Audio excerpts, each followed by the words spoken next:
lever les mains vers Dieu et déclarer, Seigneur, ta parole, tes promesses sont pour moi aujourd'hui.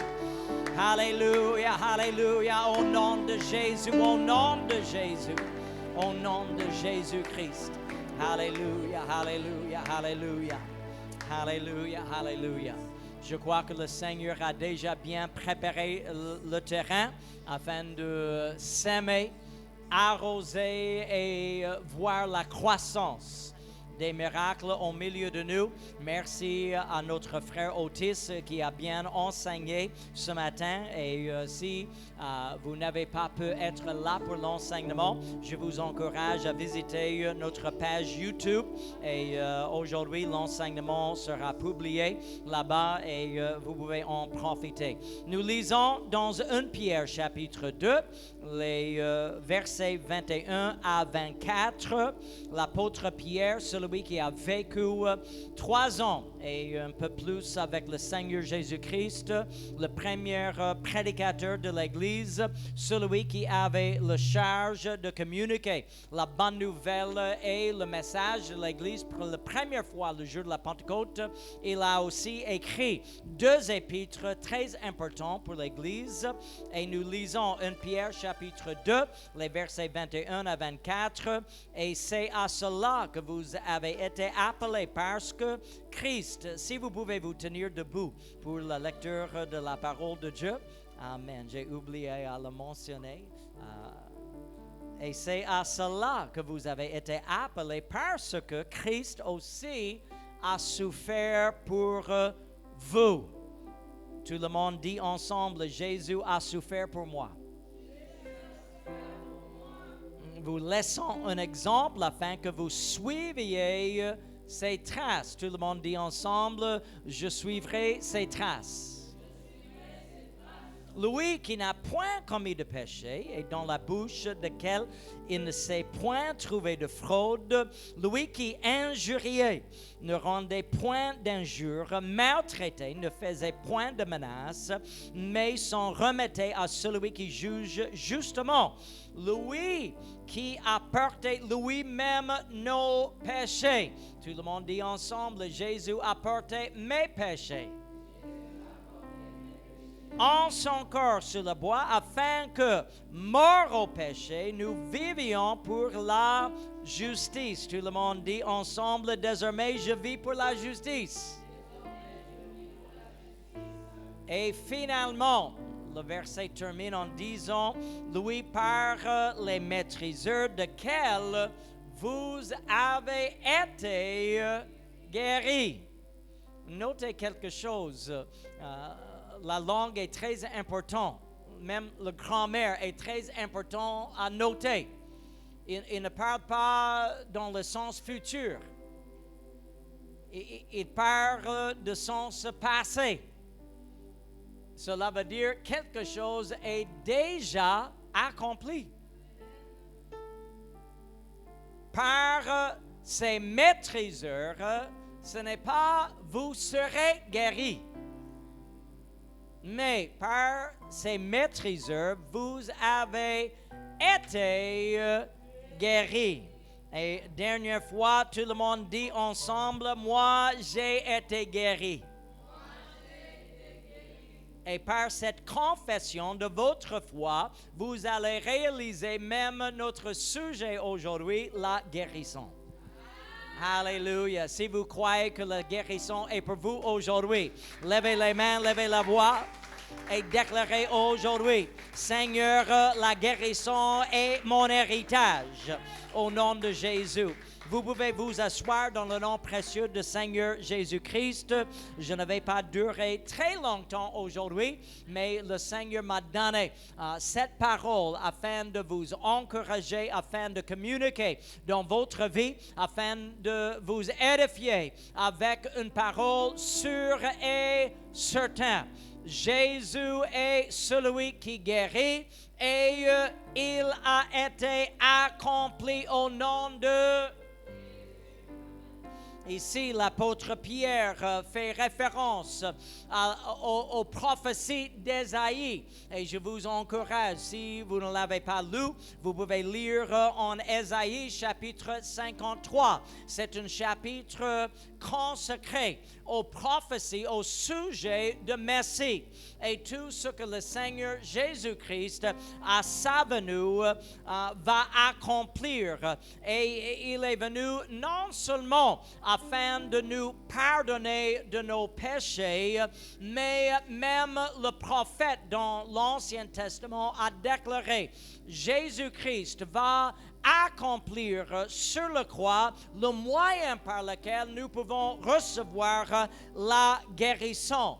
Il est une parole certaine. Jésus-Christ est venu afin de chercher et sauver ceux qui sont perdus. Mais il est aussi une parole sûre et certaine.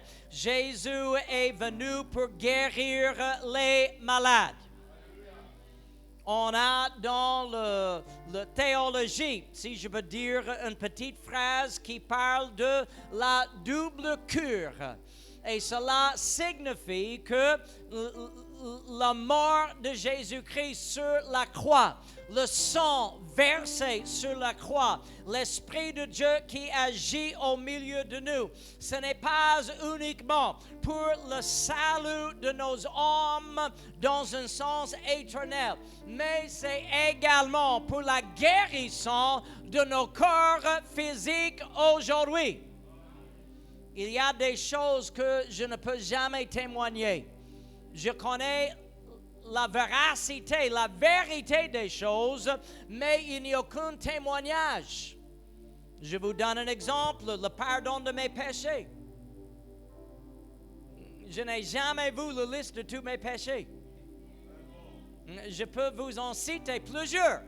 Ça, c'est sûr et certain. Mais moi-même, je ne peux pas dresser la liste de toutes les erreurs que j'avais commises pendant toute ma vie. Mais j'ai une assurance, même si je n'ai jamais vu la liste, même si je n'ai jamais témoigné personnellement l'effusion de sang de Jésus-Christ, je peux témoigner. Jésus a effacé tous mes péchés. Il m'a pardonné de toutes mes fautes, mes erreurs, toutes mes iniquités. Il m'a lavé et ma vie est pure au nom de Jésus.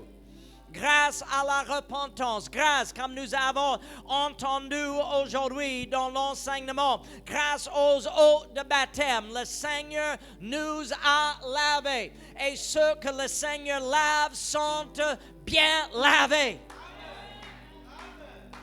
Il n'y a aucune trace, ni tache, ni ride dans la vie de l'Église du Seigneur Jésus-Christ. Mais de cela, je ne vois pas le pardon de mes péchés, mais je connais. Alléluia.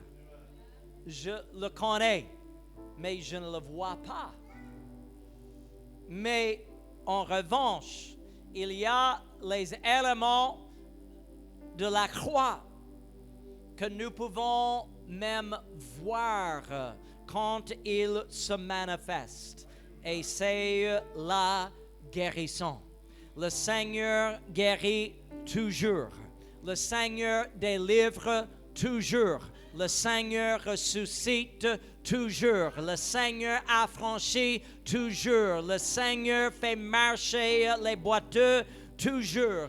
Les miracles ne sont pas simplement un élément de notre histoire, mais comme le choral a déjà chanté, si tu es malade, le Seigneur va changer ton histoire. Si tu es troublé par les esprits, le Seigneur va changer ton histoire. Si vous avez les douleurs dans votre vie et vous avez la foi en Jésus-Christ aujourd'hui, le Seigneur va changer ton histoire au nom du Seigneur.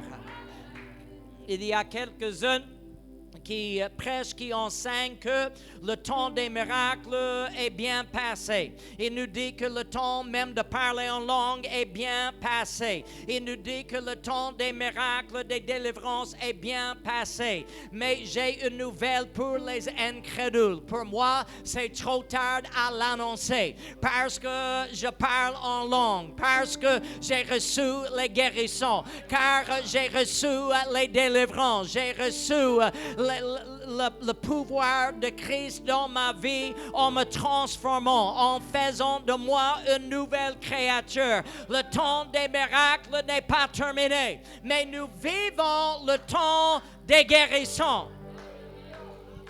Ce n'est pas simplement l'histoire du ministère de Jésus, mais c'est l'histoire de l'Église de Dieu vivante. Nous voyons le premier jour ou les premiers jours après la naissance de l'Église, Actes chapitre 3, Pierre guérit le boiteux qui se trouve à la porte du temple. Nous lisons un peu plus tard, même l'ombre de Pierre avait la puissance et il a touché les gens. Et la Bible témoigne de cela en Actes chapitre 5, le verset 16. Et tous étaient guéris.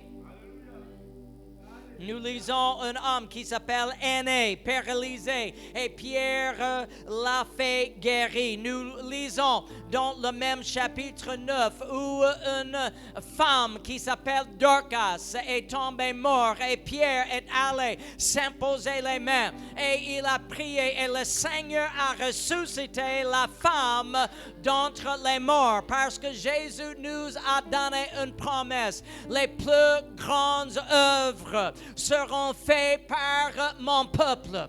Jésus est un seul homme, nous en sommes plusieurs frères et sœurs. Ainsi, le pouvoir de Dieu s'est multiplié. La puissance de Dieu se trouve dans le monde entier. Et où se trouve l'Église, il y a la puissance de guérir. Nous lisons au sujet du grand apôtre Paul. Il a guéri une estropie à Lystre. Il a guéri les malades sur l'île de Malte. Nous voyons même la guérison de l'apôtre lui-même. Quand il est tombé dans la repentance, aveuglé pendant 3 jours, un disciple simple qui s'appelle Ananias lui est allé s'imposer les mains et Saul a été guéri par la puissance de Dieu. Il a regagné sa vue et il marche désormais dans la lumière de Christ. Si puissante est la présence de Paul dans sa vie. La Bible nous dit en Actes chapitre 19, on a pris les mouchoirs, les linges qui avaient touché le corps de Paul et on a emmené les malades, des gens tourmentés par les esprits impurs et avec même les mouchoirs, les linges, tous étaient guéris. Tout le monde déclare avec moi, tous étaient guéris. Nous voyons également comment les disciples avaient chassé les démons. Promesse de Christ pour vous et moi en tant que les enfants de Dieu. En Marc chapitre 16, nous allons chasser les démons. Nous voyons Paul a chassé un démon d'un esclave. Étienne a accompli les signes, les prodiges, incluant les délivrances. Il a chassé les démons. Philippe, un évangéliste, il a chassé les démons. Nous croyons que Jésus-Christ le même hier, aujourd'hui, éternellement. Ce n'est pas simplement à quelques-uns que Dieu a donné ce pouvoir, mais vous recevrez un pouvoir, le Saint-Esprit survenant sur vous, et vous serez mes témoins, non seulement en parole, mais également en œuvre.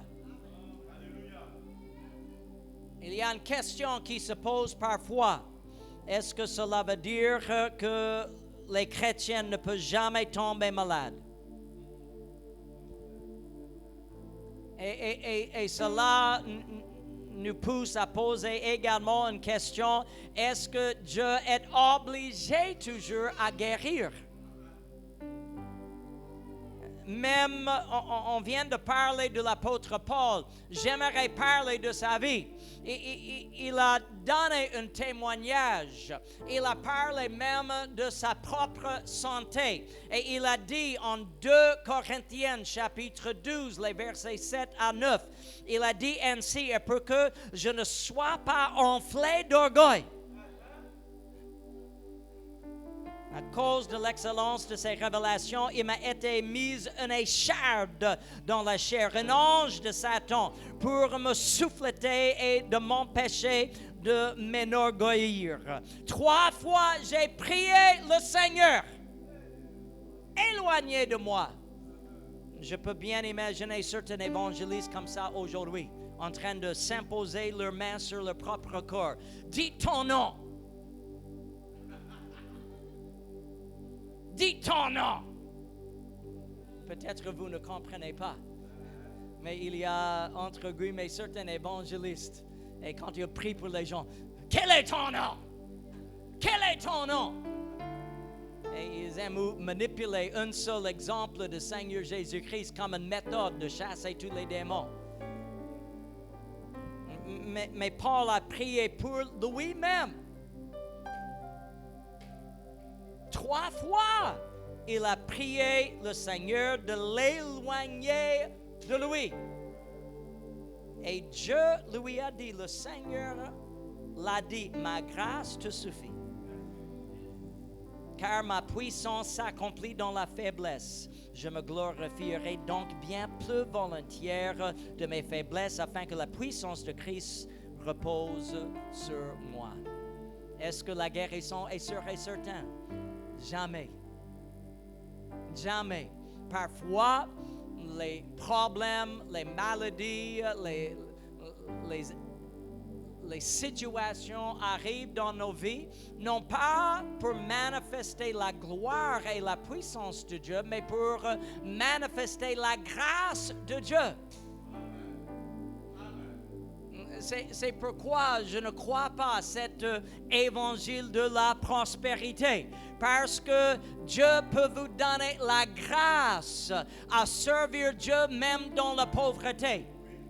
Dieu peut vous donner la grâce de servir Dieu même dans l'abondance. Dieu peut vous donner la grâce afin de le servir de toute ta force. Mais Dieu peut aussi vous donner la grâce à servir Dieu même dans une chaise roulante.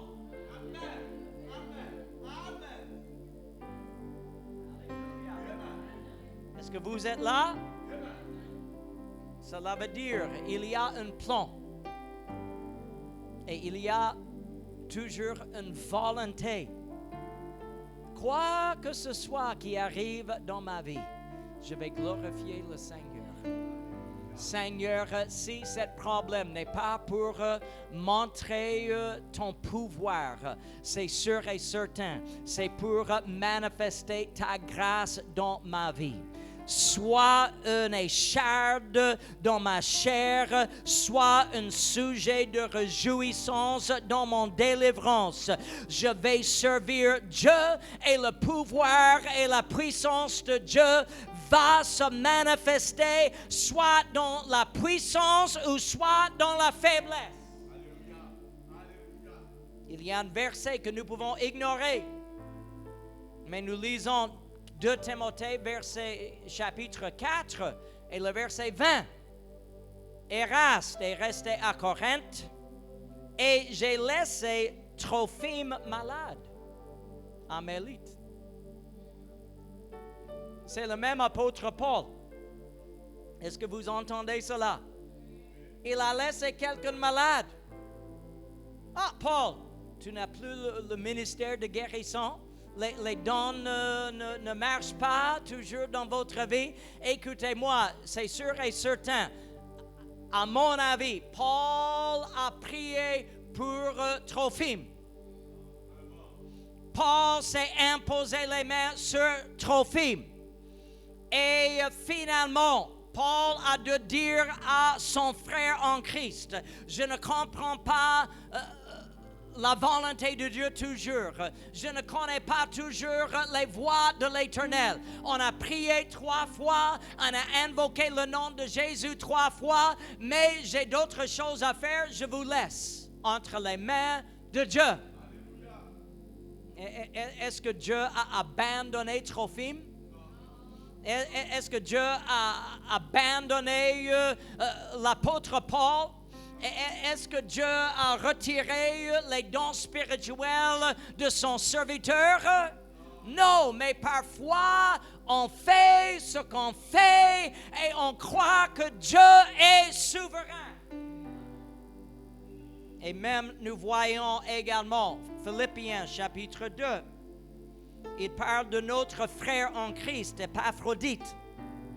Et si vous pouvez le lire dans votre esprit avec moi, regardez et écoutez bien ce que Paul a dit au sujet de ce frère. J'ai estimé nécessaire de vous envoyer mon frère Épaphrodite, mon compagnon d'œuvre et de combat, par qui vous m'avez fait parvenir de quoi pourvoir à mes besoins. Car il désirait vous voir tous et il était fort en peine de ce que vous aviez appris sa maladie.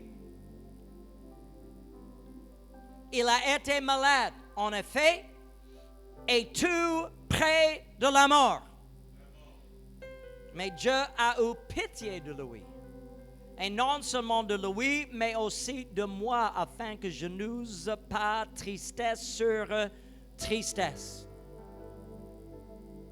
On peut entrer maintenant dans l'esprit de l'apôtre et on peut comprendre, on a lutté beaucoup dans la prière pour cet frère. Sa guérison n'était pas instantanée. Sa guérison ne vient pas le moment où Épaphrodite a levé la main pour dire, Paul, j'ai un petit mot de tête. D'accord, que le Seigneur te guérisse. Ah, merci Paul. Non, selon cette écriture, on peut bien imaginer, on peut bien comprendre, le frère Épaphrodite a glissé petit à petit dans cette maladie. Et chaque jour, il se sent le pire. Et le moment est arrivé où on a presque abandonné la foi. Et tout près de mort.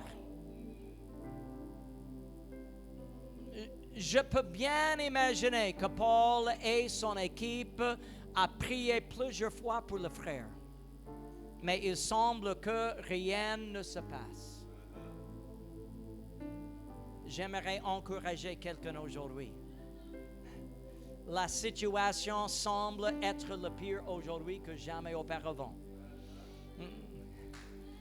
Et on a invoqué le nom du Seigneur, on a prié le Seigneur, on est venu, le pasteur vous a oint plusieurs fois, et maintenant le diable veut murmurer dans votre oreille, Dieu t'a abandonné.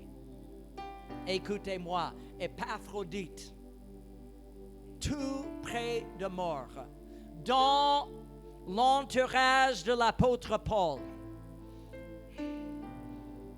cette équipe n'a jamais abandonné la foi. Et finalement, il a reçu sa guérison. Je l'ai donc envoyé avec d'autant plus empressement, afin que vous vous réjouissez de le revoir et que je sois moi-même moins triste. Recevez donc dans le Seigneur avec une joie entière et honorez tel homme. Car c'est pour l'œuvre de Christ qu'il a été près de la mort, ayant exposé sa vie de suppléer à votre absence dans le service que vous me rendiez. Si c'est pour la gloire de Dieu, soit dans la mort, soit dans la vie, le Seigneur est mon Dieu et mon roi. Est-ce que nous pouvons acclamer très fort le Seigneur Jésus-Christ? Alléluia, alléluia, alléluia, alléluia aujourd'hui.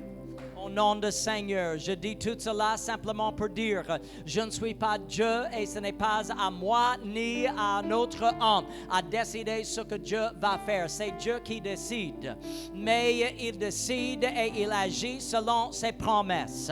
Et par ses maîtriseurs, nous avons été guéris. Il n'y a aucune guérison plus grande que la guérison de votre cœur brisé, votre esprit maudit. Aucune guérison plus grande que le salut de votre âme. Mais en attendant la manifestation des fils de Dieu, nous avons une promesse. Si quelqu'un est malade, il peut invoquer les anciens de l'Église. Les anciens vont vous oindre de l'huile en invoquant le nom du Seigneur, et le Seigneur ainsi va agir et il va guérir. Nous lisons quelques versets ce matin afin de vous poser la question, qu'est-ce qui vous empêche à croire? Qu'est-ce qui vous empêche à recevoir une guérison aujourd'hui? Car nous lisons dans la vie et le ministère du Seigneur Jésus-Christ, parfois le seul obstacle, c'est le vouloir. La volonté de recevoir. Nous lisons Marc chapitre 1, le verset 40 et 41. Un lépreux vint à lui et se jetant à genoux, il lui dit d'un ton suppliant, si tu le veux. Il parle à qui? Jésus. Et il dit au Seigneur Jésus, si tu le veux, tu peux me rendre pur. Jésus, ému de compassion, étendit la main, le toucha et dit, je le veux. Sois pur. Alléluia. Ce n'est pas dans la volonté de Dieu pour quelques-uns à continuer à marcher dans la souffrance.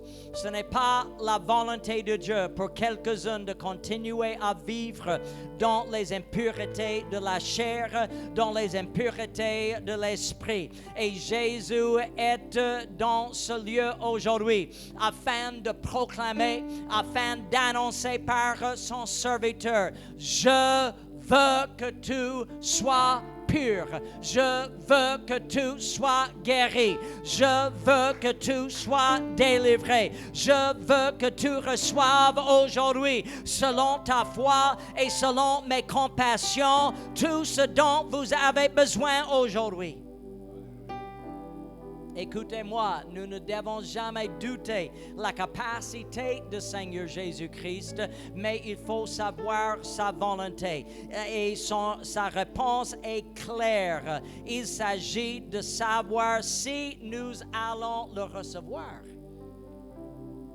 Marc chapitre 9, les versets 22-23, la Bible nous dit, et souvent l'Esprit l'a jeté dans le feu. Un jeune garçon et son père, son papa qui supplie, qui intercède dans la présence de Jésus-Christ pour son fils. Et souvent cet esprit jette mon fils dans l'eau et dans le feu pour le faire périr. Mais si tu peux quelque chose, viens à notre secours et compassion de nous. Si tu peux. Et j'aime bien comment Jésus a répondu. Si tu peux,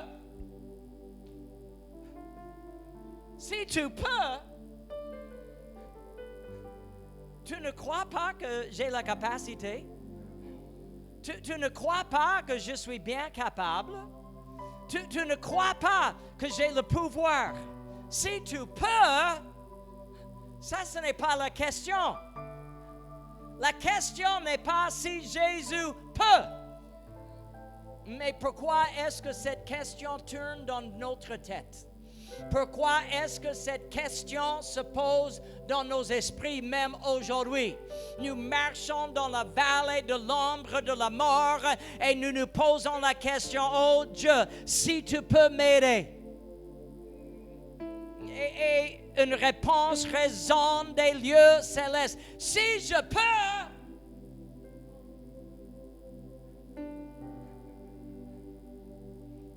avec le Seigneur Jésus-Christ, tout est possible et rien n'est impossible.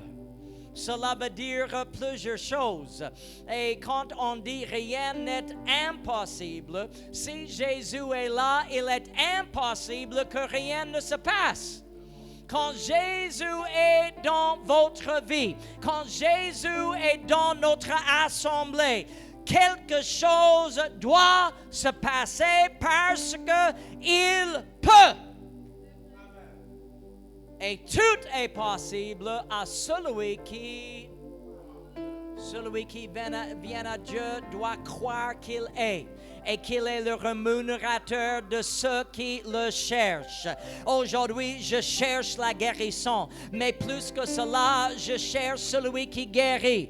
Aujourd'hui, je cherche la bénédiction, mais je cherche plus que cela, je cherche celui qui bénit. Je ne cherche pas les avantages et les bénéfices, mais je cherche celui qui est l'auteur et l'accomplisseur de mon si grand salut.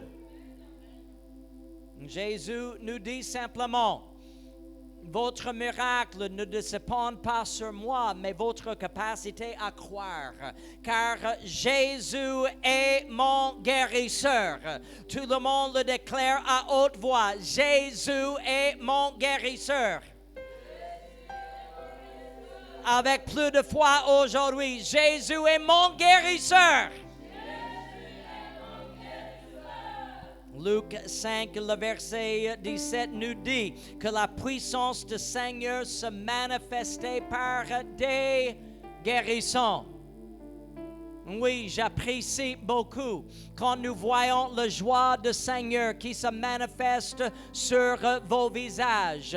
Les souris, une joie inexprimable. Les danses devant le Seigneur. Ceux qui sautent dans la présence du Seigneur. Ceux qui chantent avec tout leur cœur. Mais également, j'apprécie parfois la puissance du Seigneur se manifeste par les guérissons. Et si Jésus est là au milieu de nous, et si la puissance de Dieu ne change pas, nous serons les témoins oculaires des guérissons, des miracles, des signes, les prodiges qui vont se produire au nom de Jésus. Et rien ne lui est impossible. Je vous assure, il y a une tentation à croire que comme le temps a changé, peut-être Dieu n'est plus capable. Nous vivons les moments que les apôtres n'ont jamais prévus.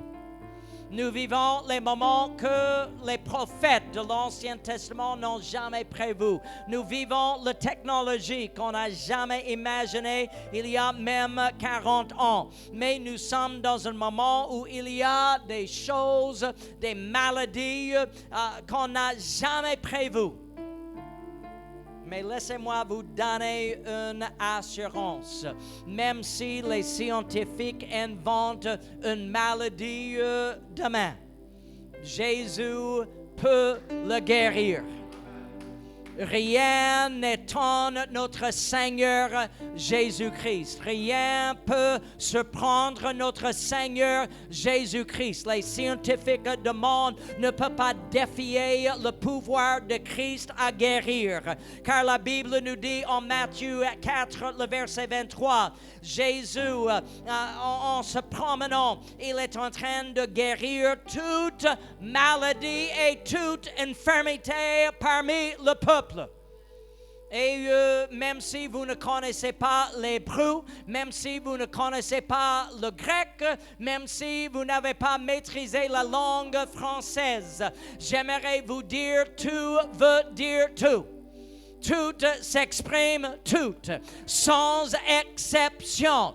Il n'y a pas une maladie aujourd'hui qui peut échapper le sang de Jésus. Il n'y a pas une infirmité qui est plus grande que la capacité du Seigneur de la guérir.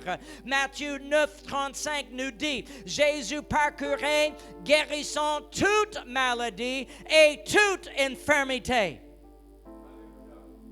Cela veut dire, la capacité de Jésus ne se limite pas ni avec la géographie, ni avec le temps, ni avec les circonstances.